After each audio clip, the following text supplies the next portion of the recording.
Only death smells like that. Oh, shoot. I thought that was a person. That's not a dead body, is it? The signs of decaying meat. It announces itself from 24 meters away. A warning. A memento mori.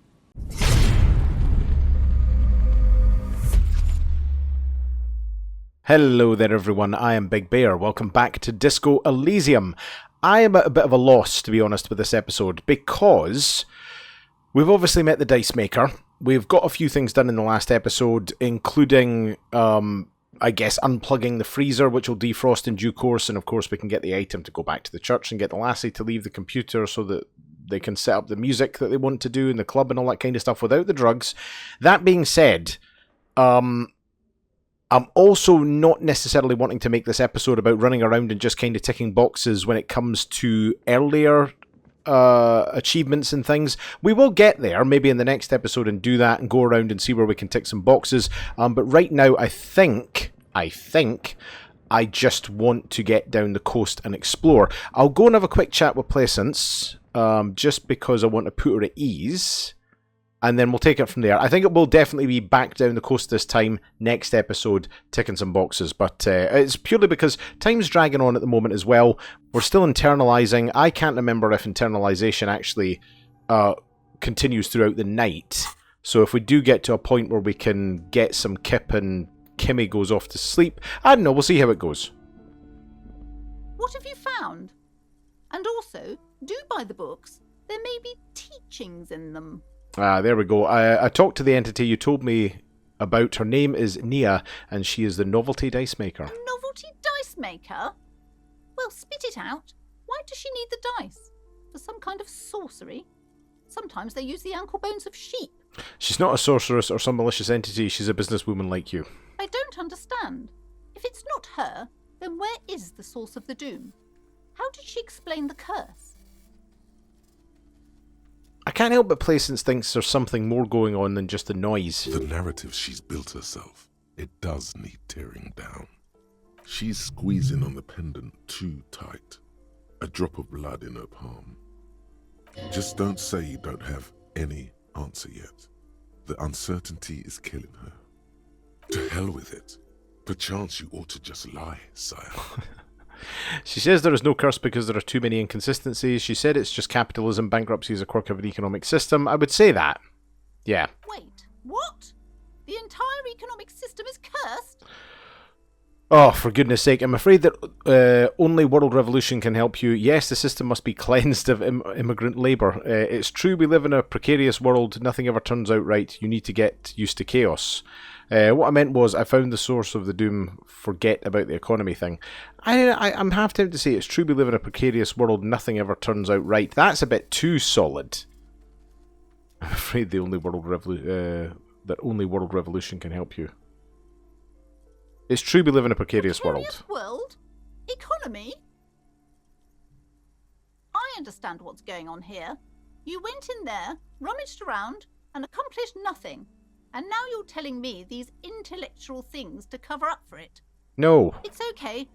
You don't have to. I was wrong to trust another person. I will manage this psychic calamity as I always have. As she has to, every day. Whoops. Thank you for nothing. Please, do buy some books, or be on your way. I think I can leave that there. Wow. Total psychic collapse between you two right now. There was never any other way this could have gone. She's just too far gone into her own mind. I am sorry we had to disappoint you, ma'am. Can we go now? Okay, I'm just going to leave. Fair enough. Yeah, Kimmy makes a good point as well. Like, there's no point in faffing around with this lassie because she's bonkers. You know what? 70 skill points. We've ticked a box there. We've got a second skill point on the way, and we've got 25 points towards the next 100, which is fantastic. I don't really particularly give a crap about giving her any solace about this. It is just that it's not cursed. It's obviously an economic thing. But anyway. Okay. Yeah, it is starting to get dark. You know what? Sod it. Let's go down the coast and we'll take it from there.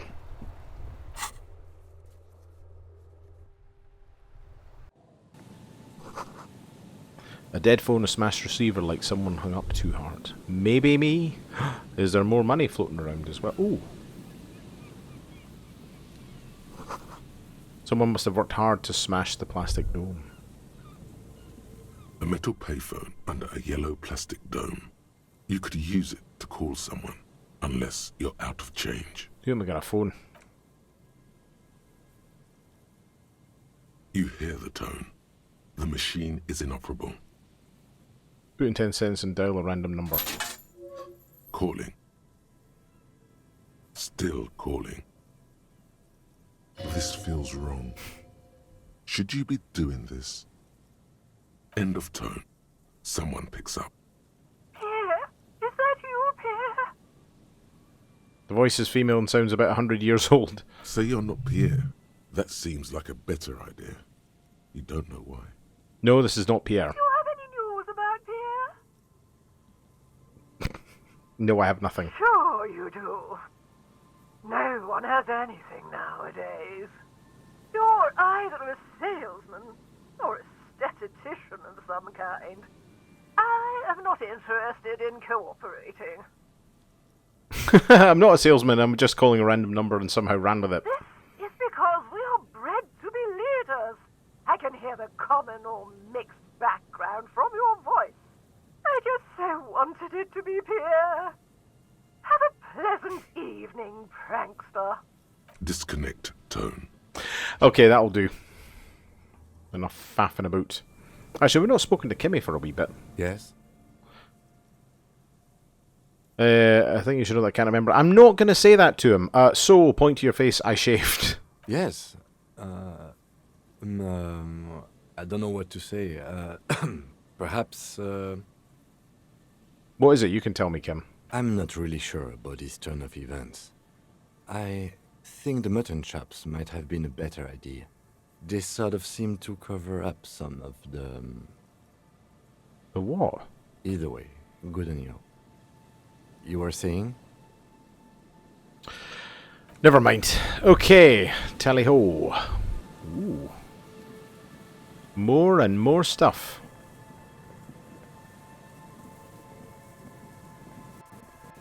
Someone has left an unidentifiable article of clothing on this railing. It smells really bad. Yeah, okay, take a closer look. It's streaked with dried seagull shit and tangled with pieces of seaweed. A dangling arm suggests that there might be a jacket beneath the crust of filth.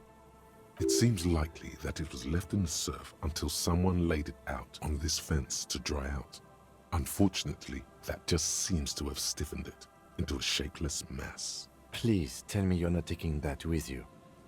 I think this is the jacket the idiot Doom Spiral guy wanted me to find. I'm sure he'll be thrilled to have it returned. Oh, it is. Okay.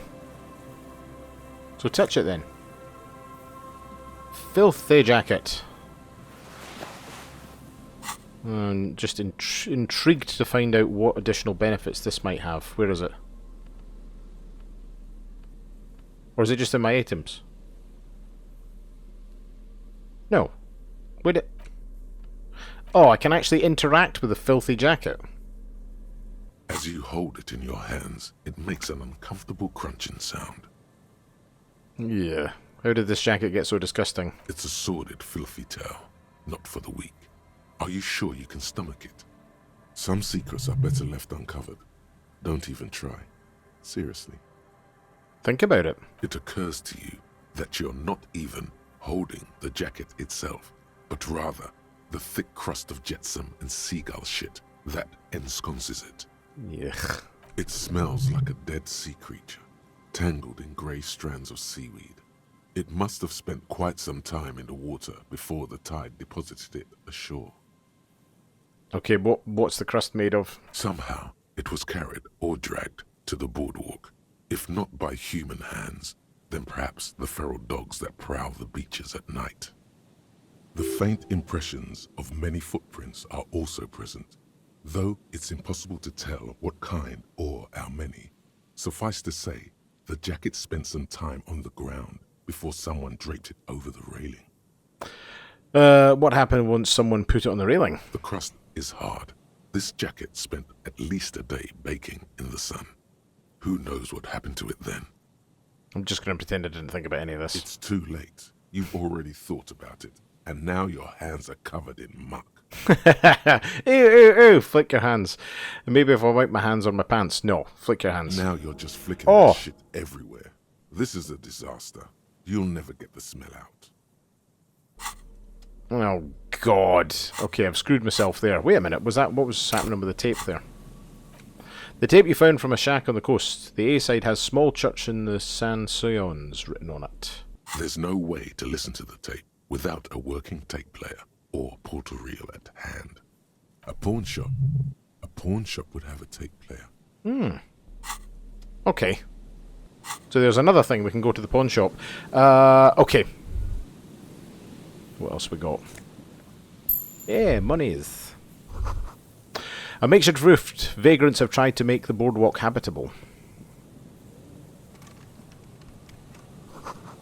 The tarp will keep out neither rain, nor snow, nor wind. What is that? Oh, more money. Bloody hell, okay, we're really going up the coast now, aren't we? Hang on. So make sure we don't miss anything else in the box. What is this? A coin-operated weight machine hasn't been used for a decade, okay. 2 encyclopedia, -1 perception. Megabino's prescription lenses. Jesus. Vagrants have recently painted the tarp red. Water drips from it. Okay, and oh! Wait a minute. So can we go up the right, and we can also go up the left-hand side here. I'm just wondering why we can go and check out a boulder.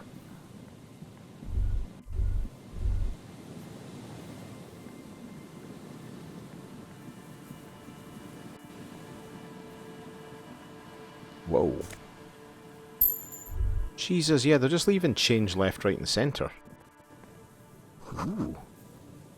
Door. Hang on a wee minute, let me check out the box here before we do anything else. Ooh! 1 rhetoric, -1 empathy. White polo shirt. Nice. Now, what the hell is this? Seriously, does Kim not like me mutton chops? Ooh. The chain trails off into the ocean to who knows where. These rusty gears used to turn the whole machine. An old door, worn by elements, guards the depot. The wind has blown a sand dune in front of it. The door hasn't been opened in a long while. You see a handle. This is a red check. It cannot be retried. Jesus Christ. Interfacing. Oh, come on, man. I mean, I can put up to 2 skill points into interfacing, but...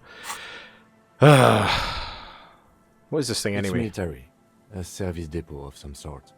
Used to service what? The washerwoman mentioned a depot up the coast. She said it was for moving ammo and cargo across the bay. This might be it. Okay, walk away. Let me just see what my clothing can do. Nah, okay, no joy. It's going to sit at 3%, and I'm not going to be putting anything into conceptualization at the moment. I did put the gloves on, and that didn't bump it up 1 jot. So, you know, is what it is, I guess. Wait a minute. Should we... I tell you what, I'll go back down the boardwalk. Wait a minute. Or maybe I should keep going this way. Jesus. Cigarette butts cleaned away under a rock. You take a mental note. Tumaturi seems important somehow. Okay. Is that a cigarette brand, did it say? I didn't catch that. Someone's made a campfire here a long time ago.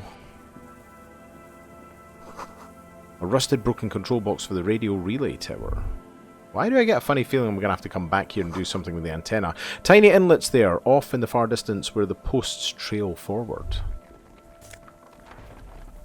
Scented scarf, +1 shivers, -2 physical instrument. I don't need any less physical instrument than I have right now. This ladder is too rusty to climb. The sea air has eaten away at it. This relay tower coordinates boat traffic in the bay barely. Okay. Right, back up to the boardwalk, I think. Oh! Okay, hang on a wee minute. There's another way around here as well. Didn't even notice that. Bars cover these long, dusty windows. Oh! And there's a person. With a bairn. And Mikhail noticed the windows, especially with how there are no windows on the south side. This was to deal with. A blonde man stands next to his son, pointing to the weather-worn ruins. He sees you approaching and smiles. You officers, come to investigate the historic subtext of West Martinez? I'm Tran Heilostam. You must be Kim Kitaragi, right? I was just telling my son about this building. Not a lot of people realize the historic significance here. Very rich in hypertext. Right, how does he know who we are? Nice to meet you. Wait, what was that about the windows before? You and Kim know each other.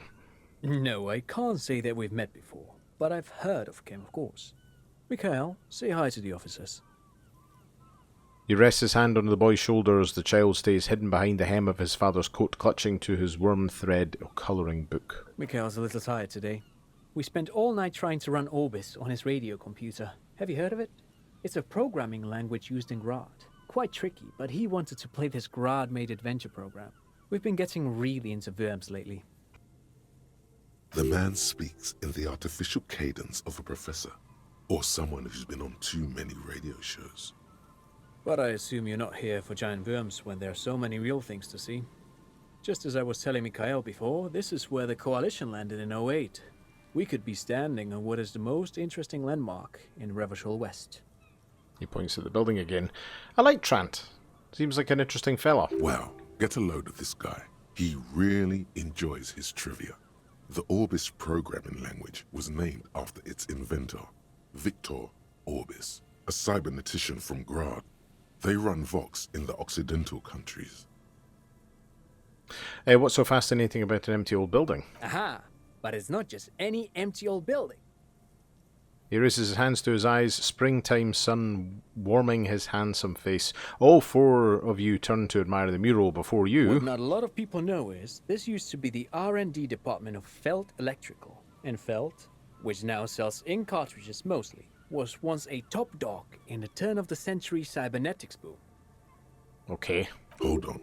What's R&D? Look at the building looming over you. Wait, what's an R&D department? Apologies, it's an acronym for research and development. They don't use it anymore. He smiles brightly, laughing lines around his eyes. You're probably more familiar with RTD, Research and Technological Development. We are. Mea culpa. You are not familiar with that one either. This man is a bookhead. Look at the building looming over you. It looks old and weathered, with seagulls picking apart its stone and metal carcass. Bushy undergrowth has taken hold of the collapsed rooftop. Some kind of bird has set up a nest on a broken windowsill. I don't think I've ever heard of this field electrical. That's not surprising. Only a vestigial ink cartridge and ferrotape manufacturer remains. He adjusts his suit jacket. They started out as a midway electronics outfit in Königstein 2 centuries ago. After an aggressive move to Revachol, Feld became a global player in the emerging personal electronics market of the pre-revolutionary era. Still, Tricentennial was beating them in business machines. But Feld had an ace up their sleeve, or should I say they were developing an ace up their sleeve. I'm mixing my metaphors here. What was the ace? It was here in Martinez, possibly in this very building, that they developed prototypes for a tape computer. An elegant folding mechanism of rollers and ferrotape ribbons, portable enough to be a take-it-home solution, revolutionizing business machines, possibly even bring them to the average consumer, which is a feat of engineering even today's giants, Rehm, ICN and ZAM, haven't achieved yet. He grins, admiring the sentence he just produced. He assumes something like a combat stance, facing the wind. What happened? Indeed. What? The revolution! Unfortunately, their moonshot project never made it to the market. Feld's move to Revachol backfired. The revolutionary government liquefied their assets and expropriated those very advanced prototypes, possibly from this very building, or one of the adjacent ruins. He pauses, pointing to the other building, then continues. All of this was built by Feld, even a boardwalk. Wild Pines built Martinez proper as a resort for their middle management. Feld built this side of town for R&D. You're saying that Field Electrical built this boardwalk? Look under your feet. Yes, they even built a pleasure wheel, but that got destroyed in the war. Ugh, everywhere has a bloody wheel, isn't it? It's almost like a sign of stature now in cities. A pleasure wheel? Lieutenant looks wistfully at the horizon as if picturing gondolas rising to the sky. Yes, to lure in their star engineers. This part of Martinez was nothing but reeds before Feld arrived. They had to make the prospect of living here attractive. It was supposed to become a global center for innovation in cybernetics. But history had other plans. What happened to the engineers and the company people? Oh, I'm afraid it didn't end well for the boys. But this story is a bit too dark for little Mikhail here. Now, if you were to ask about tape computers... Wait, is he saying that we should just bypass the excesses of the revolution? Turn to Mikhail. He means they all died at the hands of the communists. Yeah, why not? Officer, I told you this chapter of history wasn't on Mikhail's curriculum yet. Let's keep this kid friendly. All right. The boy looks first at you, then back at his father, confused. What did the revolutionaries do with those advanced tape They computers? used them for military communications, but also to write and send out press releases. The most notorious example being Le Décret de Mars. Okay, what was that? What's the Mars Decree? I mean the radio transmission sent out to news agencies and world governments by the newly created Commune of Revachol on the 7th of March in the year 02. A short-lived legislative foundation for a short-lived utopia. It's a beautiful piece of text, actually. A singer-songwriter I know, Charette, called it a love poem to Revachol on her political concept album, Bon Baiser dans le Lind. You should read it. Every local library in Revachol stocks a copy of the decree. I might have a look in the bookshop, actually. I tried to get Mikhail to memorize it. Tried to. Someone was much too interested in worms to be paying any attention. The kid takes a peek at the green and silver worm on the cover of the book, already forgetting about this part of the discussion. How did those tape computers work? Did they work like radio computers? Actually, no one knows. No one even knows what a computer made entirely of tape would look like. But word has it, they were very elegant, exquisite, alien-looking turn-of-the-century hardware. He raises his finger, remembering something. Buckle up. 10 years ago, I did a little freelancing, I guess you could say. I was a special consultant for an exhibition at the Womty Dumpty Dum Center in Vredefort, Oranje. It raised the same questions, and we had lengthy discussions with Paul Ockerman, who was head curator at the time. This was before the twins Keith and Guy Juice joined the team. Trying to... Humpty Dumpty Dum Center. Oh, smashing. Wait, did he just say Wumpty Dumpty Dum Center? He did. He did it. He said Wumpty Dumpty Dum Center, like it's the most natural thing in the world. What the hell is a Wumpty Dumpty Dum Center? And who the hell are Keith and Guy Juiced? Okay, the Humpty Dumpty Dum Center, Paul Ockerman, Keith and Guy Juiced. What are you talking about? The Womty Dumpty Dum Center for Contemporary Arts. The exhibition itself drew on Lagerman's notion of memory, and so there were some parallels. That's why the head curator, Paul Ockerman, chose to... You're making this up, turn to Lieutenant Kim. Is he making this up? Come on, there is no place called the Wumpty Dumpty Dum Center of Arts. I genuinely, that did cross my mind. I don't think it's real. Actually, I think there is. No, it's too much. He's joking. In fact, I'm not. The Womty Dumpty Dum Center is a place you can visit if you're ever in Vredefort and are ever in the market for an exhibition space / contemporary art research center. He clears his throat. Hang on a wee minute. Wumpty Dumpty Dum Center. We can actually research this. It's Wednesday evening and something heinously exciting is underway. People have gathered beneath the billowing roof of an oddly shaped trophy building, sipping wine and exchanging opinions. 29-year-old Wunder twins Guy and Keith Juiced are the stars of the show with their bomber jackets and white sneakers. Head curators of this art exhibition, it's the Wumpty Dumpty Dummiest event of the year, and all the cool kids have RSB feed. Where are you if you're not there? Oh, 42 minutes. Oh, Jesus. Okay, 15%. Bloody hell. I'm definitely going to have to research Wumpty Dumpty Dum Center next. But perhaps I should return to the tape computers. As I was saying, the device itself was very elegant, fragile even.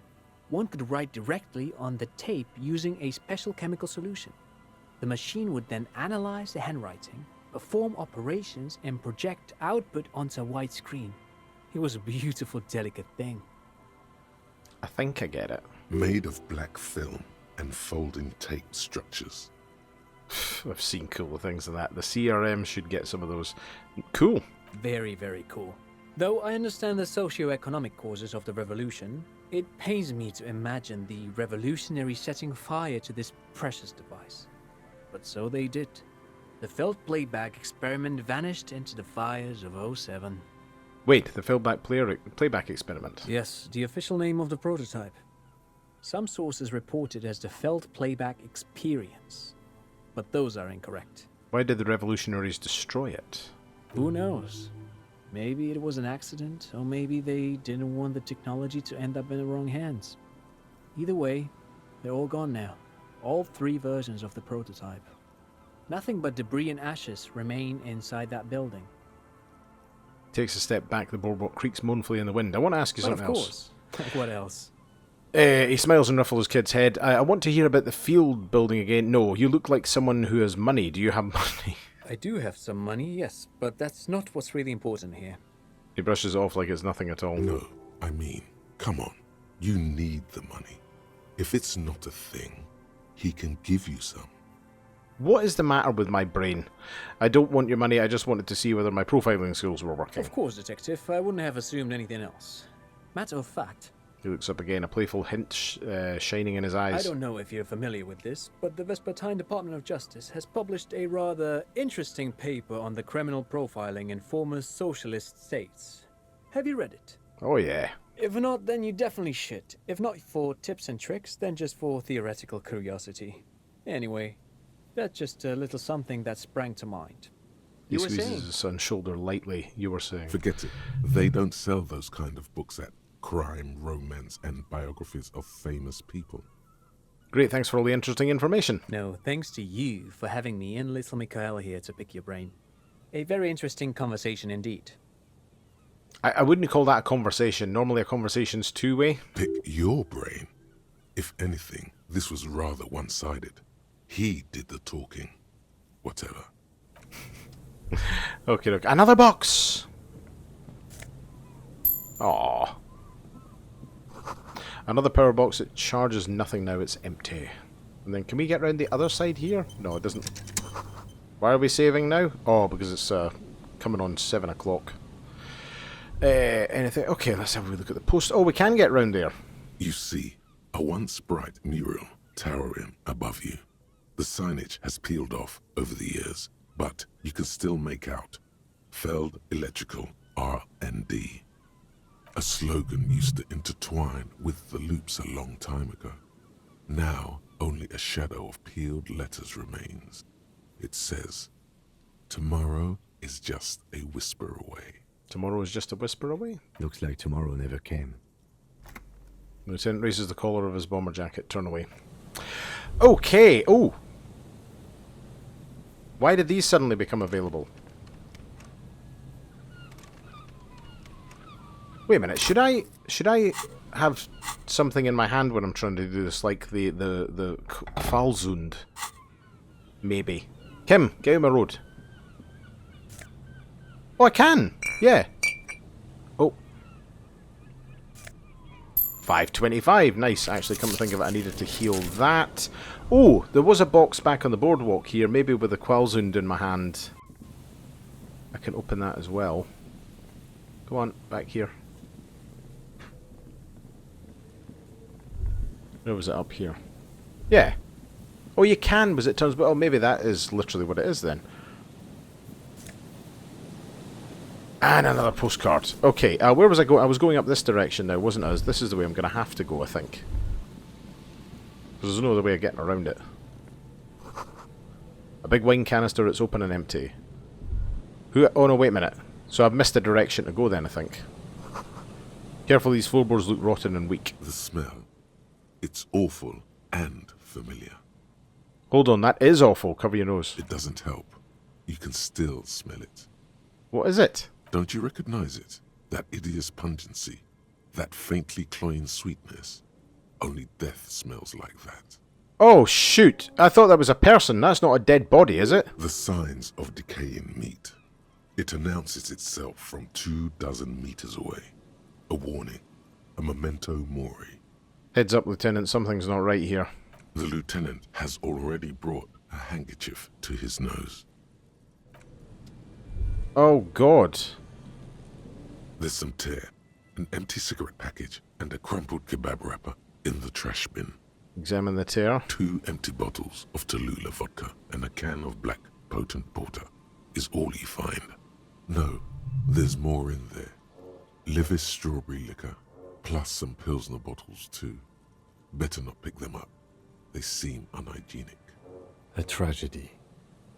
Jesus, as he drank himself to death. Examine the cigarette packet. Whoever tossed it here was a heavy smoker. The brand name reads Red Astra. Red Astra is the black market version of Astra cigarettes, known for their high tar content.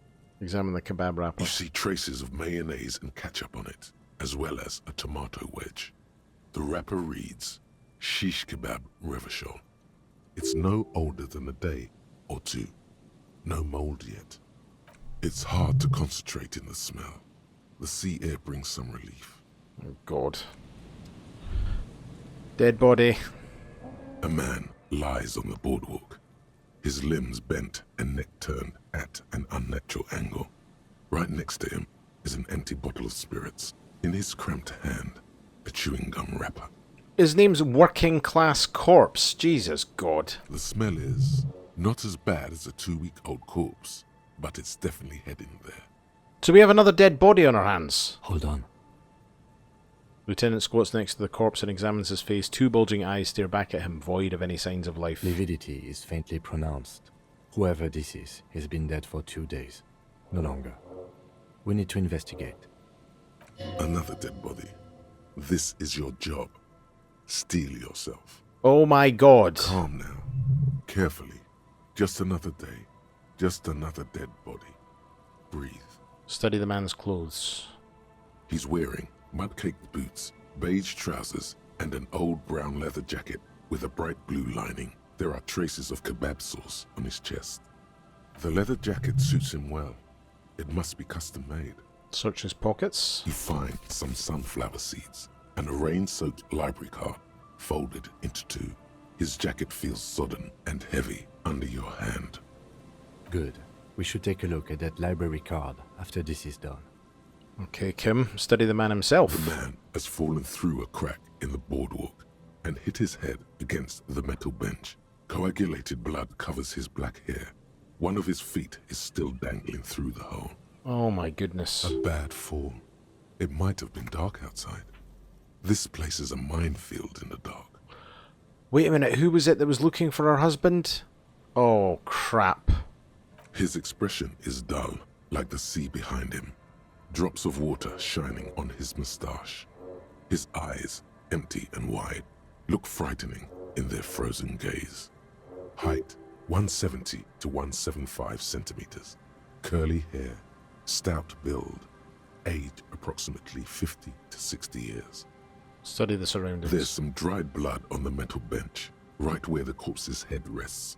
The floorboards are rotten and slippery wet around the hole. An empty bottle lies nearby. A chewing gum wrapper is clutched in his fist. If I remember correctly, I think it was the lassie that was standing outside the bookshop. Did we not speak to her and she said that her husband is missing? Or did we just make that up? I don't know. I can't quite remember that many episodes back. Be very, very careful where you step here. Oh, God. Examine the man's head. A dried chunk of blood covers the hair at the back of his head. An open wound. It's sticky and cold to your touch. I don't see any other major wounds, do you? It's hard to say. Seems like the head wound was fatal. It's exactly the shape of the bench. Step on the floorboards. They screech under your feet ominously. It's hard to say whether the dead man's weight was the cause of the boardwalk to break. It definitely looks fragile. You see waves churning below. Something cracks beneath your feet. He could have easily disappeared into the sea through that hole, and you would have never found him. Yeah, that's a fair point, I guess. Examine the bottle. A .75 litre Tallulah vodka with its cap missing. There's hardly anything left inside. Tear all around us. Examine the chewing gum wrapper. Grabowski spearmint chewing gum. Green leaves on the cover. The man's mouth is half agape from the terror of the fall. God, look in. The blackness of death. Stench. You think you see white chewing gum too. Confirmed. Nearly the whole pack is there. Solidified on his lower rear teeth. He ate the whole pack, right? It's to cover the smell of alcohol before going home. The worst thing is, I've seen it before. Almost the same scenario. Even the chewing gum. It's always the same. Oh my goodness. Okay, step back. The entire boardwalk creaks in the wind as you take a step back. Who is this man? Looks like one of the locals. He'd have to know this spot to come here. You don't just walk over here. He looks south the way you came. That's just a lazy assumption. What do you think? Looks like another old drunkard to me. I think labelling him as an alcoholic is a bit premature. We don't know anything yet. Come on, he's been obviously drunk. And he was married. Lieutenant points at the ring on the man's left hand. The flesh around it is swollen and grey. But let's try to not run ahead. For now, all we know is that he's an unidentified middle-aged man found dead on the Martinez boardwalk. What do you think happened to him here? We know what happened to him. I think the board broke and he hit his head. Death by misadventure. He slipped and fell through the boardwalk. A truly unfortunate accident. If it wouldn't have been for that bench, he'd be alive. Jesus. Could it be related to the lynching? No, I don't see anything that points in that direction. For now, let's treat this case as a simple, albeit sad, accident, unrelated to the murder case. Jesus. Agreed. If this somehow converges later, why not? But keep it simple for now. Do you think he was a drunk? Point at the bottle. Oh yes. What about alcohol poisoning and liver failure? Some symptoms of acute alcohol poisoning could have definitely played a role here. Severe confusion, respiratory depression, unpredictable behavior. But I think that death arrived through head trauma, not liver failure. What about the kebab? What about it? The deceased ate some kebab. It's probably from a nearby place, maybe in the box. Sometimes a kebab is just a kebab. Oh, you got that right. Someone should be held responsible for this broken boardwalk. It's dangerous. They'll seal this place off after the news reaches the coalition officials. I doubt that they have enough resources to actually repair the boardwalk. Not that sealing it off would keep anyone away. All it does is keep the city council's hands clean. Oh dear. Conclude. It does seem to be a pretty straightforward misadventure, although there's still a question of identifying the body. And what should we do with him? From where I stand, I can see two options. We either take the case and follow the leads to identify the body on our own, or we report back to the station and leave this for our colleagues to handle. Hold on, what about the field autopsy? We found him, we should finish this, take the case.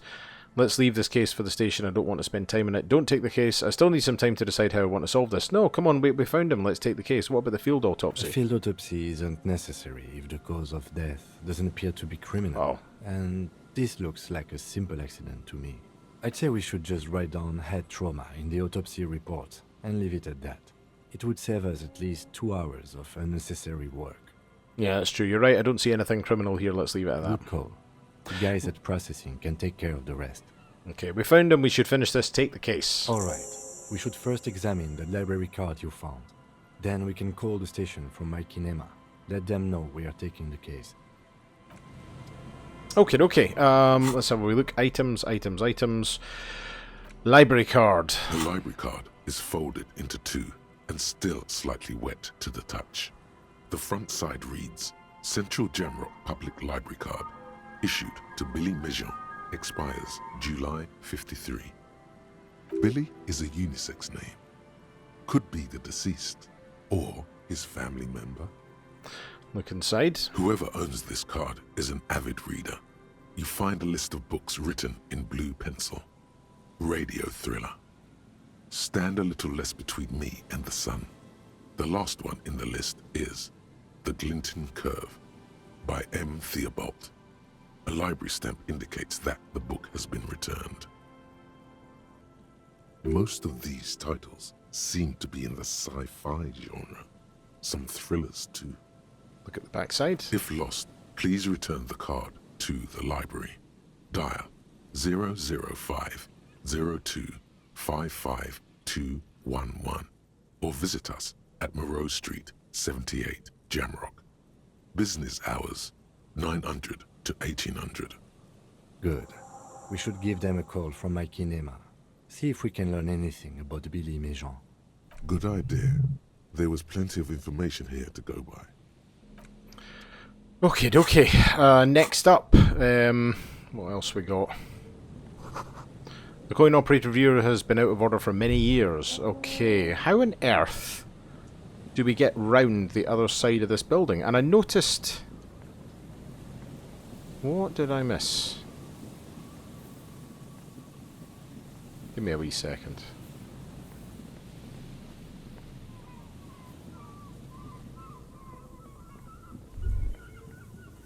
The remaining windows rattle from a strong gust of wind. They're covered in a thick layer of grime. They must have been like this for 40 years. Trying to see inside. Dripping water falls from a high place. All you can see is the shadow of a collapsing staircase. There's rust and corrosion on the bars. They're foaming with it. And a small layer of white salt from the sea. Lieutenant, can you make out what's inside? Point at the windows. I won't even try.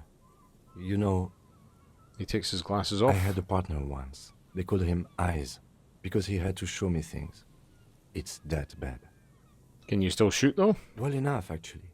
It's odd how that works.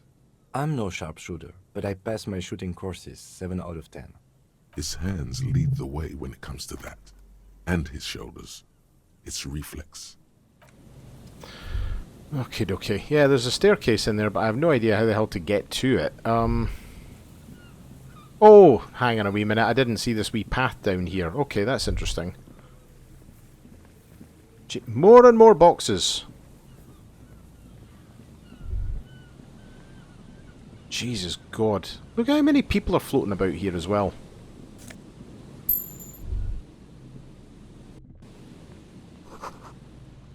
No boat in the boathouse today. Magnesium. What's this? +1 savoir faire, -1 visual calculus. Oversized superstar sunglasses. Nice. So I know there's a person up there. I'll go and have a wee chat with them in a wee minute. The boathouse is surely constructed. A strong breeze might throw it over. Ugh, I'm having trouble articulating today. I don't know why. 15. Nothing else over there. And then I might go and give What's-His-Face's jacket back as well. Ancient paint is peeling off the roof of this shaded bench covered in rust. What is this? A scattering of bullet holes is spread across the cracked wall, reaching jeez. from one corner to the other. Look, Kim, even more bullet holes. Something's definitely gone down here. Visual calculus. 72. Why this many bullet holes? Hang on a minute. I'm just going to up my visual calculus. A scattering of bullet holes is spread across a row of ghostly Boom. shades stand facing the wall. There are many of them, a dozen at least, their heads lowered and eyes blindfolded. It's quiet. No sound. No movement. Oh, I see. It's a firing squad. 10 meters away, other shades are lined up in an orderly manner. Automatic rifles primed. A gust of wind blows by. The coats of the firing squad flap slowly in the breeze. A single person stands on the side. Snowflakes fall on the wooden planks and the surrounding sand dunes, covering the land with the white of innocence. A long time has passed since the moment of this fusillading. Rain and brine have since washed all the blood away. Not a trace remains. The abundance of bullet holes leads to two options. Either an inordinate amount of executions were performed here, or they did not use a conscience round, where only one soldier has the loaded rifle. Looks like this was a mass execution with everyone fully armed. Jeez, look at the people against the wall. A host of men, probably in everyday clothes, ragged from the conflict and covered in dust. They were not sitting. a common practice for executions in some nations, as demonstrated by the height level of the bullet holes. They stand, facing the wall. It's impossible to discern any details about their personality or background. Ordinary people, familiar, each and every one of them. Who were they? Collateral damage on the path toward normalcy and progress. Such is your belief, officer. Dear Lord, look at the line of soldiers. 7 men in combat uniforms and dark coats, holding automatic rifles aimed at the people. Soldiers from some side, but from which one? Look at the person standing on the side. The commandant, the one who gives the order. Machine gun fire crackling through the air. The lights of the muzzle flashes dancing on his face. Kim, who was in this execution? I don't know who died here, lined up beside that horrible wall. It could have been any of the parties involved in the revolution. Perhaps the ones executed here were the loyalist conservatives, killed by the communists at the start of the Civil War. Or it could have been the communists, put to death during the last stretch of the conflict by the coalition forces. Remember what Trent Heidelstein said about Veld? What if it was Feld personnel when their assets were being seized by the revolutionaries? Another likely scenario. Oh, okay. Lieutenant nods. Or maybe... You mentioned coalition forces. Could it have been them against the wall? Yeah. It's very unlikely the coalition forces were the ones who died here. They were always the last ones against the wall. Dear Lord. To be honest, if a coalition member was anyone in this situation, it was a commandant, the superior giving the orders. A cold sea wind blows away the figures. Crikey. Sign says, Entree interdit. No ticket booth, no longer in operation. People paid money to park here. No one would pay now. Oh, dear Lord. Bit of money over there. Bit of money over here. What have we got now? 32 real. Well, at least at the end of this game we can retire a rich man.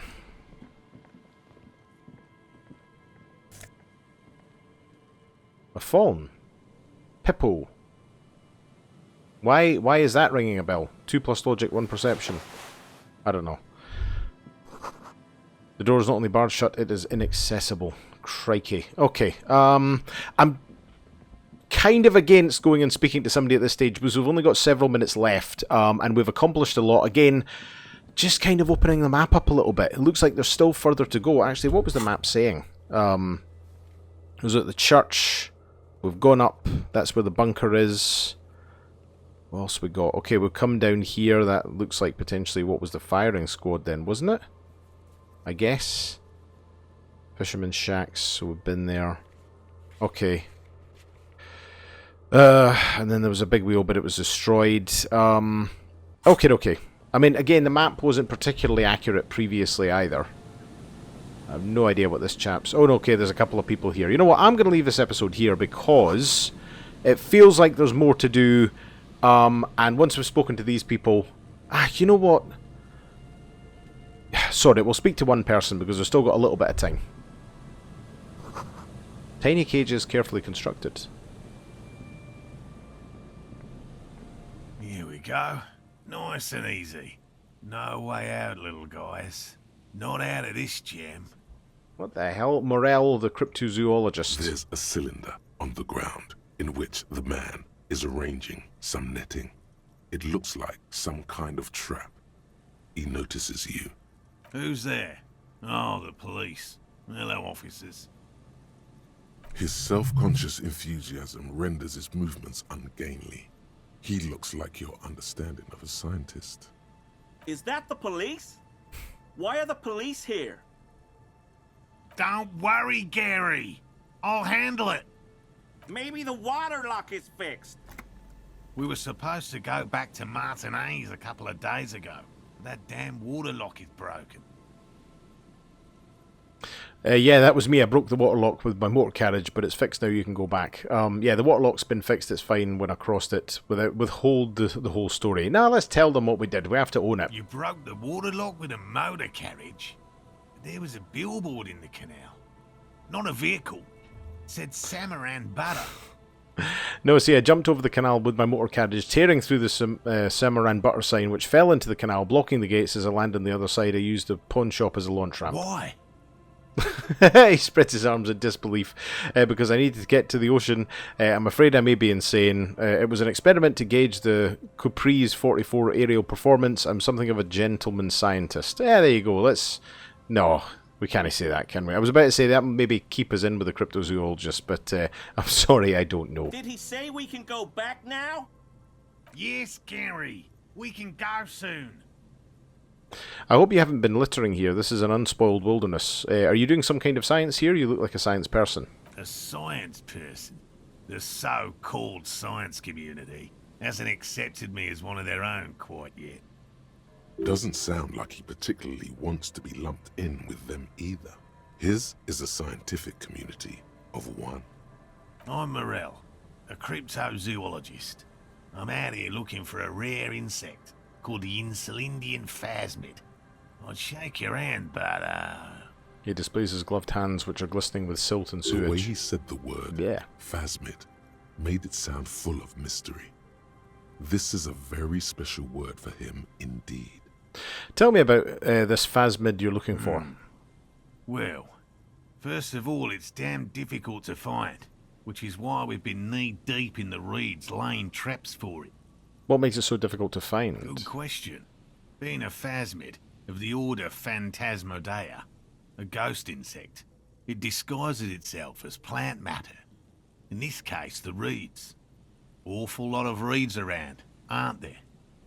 And I suspect it may have also developed other specialised techniques to protect itself from predators, or scientists, in our present case. What sort of specialised techniques is the phasmid using to hide itself? It's my hypothesis that it has evolved certain electrochemical defences that allow it to interfere with animal perception, impeding pattern recognition, confusing the visual cortex. But I cannot describe how these defences work, much less how they evolved, without studying a live specimen. How big is the phasmid? I'm expecting it to be quite giant. One known species of phasmid, called the Megaphasmodea zoensis, is about the size of a grown man's forearm.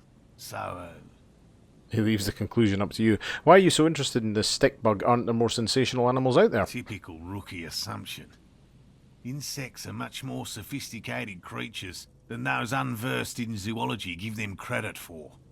Even simply catching a glimpse of the Insulindian phasmid would be the apex of of any cryptozoologist's career. But to study it and its defences, find out how it stayed hidden so long. He shakes his head. What have you discovered about it so far? Very little, I'm sorry to say. No one's ever captured a specimen, so all our information is based on first and third-hand accounts. So no one's ever found one? Not yet. That's what makes it a cryptid. Just out of curiosity, if there's no proof of its existence, how do you know it's real? Well, at least Kim's talking my language. I know it's real. The cryptozoologist says briskly enough that he even seems taken aback by It's it. clear that his obsession with the phasmid is driven by something more than the pure pursuit of scientific advancement. By which I mean, I've heard enough first-hand accounts to believe quite firmly that the Insulindian phasmid is more than mere superstition. What makes you think the phasmid is here in There was Martinez? a credible sighting here recently. A pair of teenagers described a creature that matched the Insulindian phasmid to an uncanny degree, despite not knowing what it was themselves. It's the first credible sighting in several decades. Admittedly, it's an unusual location for this species, but with all the sewage runoff upstream, it probably doesn't matter much anymore. Maybe the Insulindian phasmid has died out. I have to resist the thought, Such an extraordinary creature is doubtlessly highly resilient. After all, it's generally thought to be capable of parthenogenesis. Got it. Parthenosis. Parthenogenesis? Yes. The females don't need males to reproduce. Makes it easier for a species to survive in adverse conditions. That's pretty clever. Females reproducing without males, a travesty, a crime against passion and common sense. This arouses no special feelings in me. And it shouldn't. Nature does not concern herself with ethical propositions. As a scientist, my interest is strictly dispassionate. Tell me more about these traps. Well, they may not look impressive, but Lena designed them quite cleverly, so I'm sure they'll do the trick. Lena designed the traps? Yes. Okay, how do the traps work? Simple. Attracted by the locusts, the phasmid crawls down the funnel and, having eaten its fill, can't get back out. At least, that's the intention. The net isn't a perfect solution, but we didn't want to use anything that might damage the specimen's delicate exoskeleton. What are you using as bait? Locusts. Nearly all known phasmids are herbivores, of course. But we've hypothesized that the Insulindian phasmid might occasionally prey on other insects. Inside the traps, a number of locusts crawl and tumble over one another in a tiny, chittering swarm. A meat-eating stick insect? Does it pretend to be the reeds as part of its ambush behavior? This seems unlikely. A carnivorous stick insect seems unlikely. Thank you for your opinion. We have also included plant material in the traps to satiate your skepticism. What we do if these traps don't work? They'll work, I assure you. The predatory hypothesis, using locusts as bait, accounts for the failure of previous efforts by other teams, which use plants. We have given this some thought. The traps do seem to be deftly and thoughtfully constructed. It's clear the cryptozoologist's wife knows what she's doing. Let me ask you about something else. Yes. What? How did you become a cryptozoologist? I'm not particularly interested in that, to be honest, but what the hell? I've just always liked animals and puzzles. Searching for cryptids is a bit of both. So you're living your childhood dream out here. It's not child's play, just because I have to traipse through the mud every so often. Why not just be a zoologist? Real animals are puzzling too. Real? I know you think one is a respectable profession, while the other is superstition. Everyone does. I don't. It's a profession just like any other. Honestly, being a cryptozoologist trumps most of the garbage I've seen people do. Yeah, I'll give you that. My methods do not differ from other scientists. I simply draw upon a wider variety of evidence. And I have more hope that something truly surprising might happen. And has anything truly surprising ever happened to you? No, as I said, I have yet to catch a cryptid, although I have come close. Interesting. Something for later, this close call. What kind of evidence do you use? Everything from forgotten regional lore to newspaper accounts, like the one that brought us here, to look for the phasmid. I keep a very open mind. He's interested in things that people believe that scientists don't. You think other scientists don't listen to ordinary people, though? Most establishment scientists only care about reputation and remuneration, not real research, and certainly not the truth. They're a cowardly lot, and both the field and basement archives can be dangerous places. So you have never discovered a cryptid? No. Very few cryptids are ever discovered, and not for a lack of trying. To stay hidden is a cryptid's primary quality. It's even in the name, cryptid. So how many cryptids have been found? Of the list of cryptids kept by the Cryptozoological Society of Chemnee, which is 4,082 items long, about 2,000 have been confirmed as hoaxes. 2 are categorized as confirmed discoveries. The rest are in differing stages of discovery, refutation, and data collection. Only 2 have been proven to be real. Yes. The Chateau Quan forest pygmy, who turned out to be an extinct species of primate, and a cave salamander from Grad, who is, honestly, quite unremarkable. It's in a zoo somewhere. We cryptozoologists are brutally honest with ourselves. More so even than the public. With cryptids, most cryptids are hoaxes or they are never found.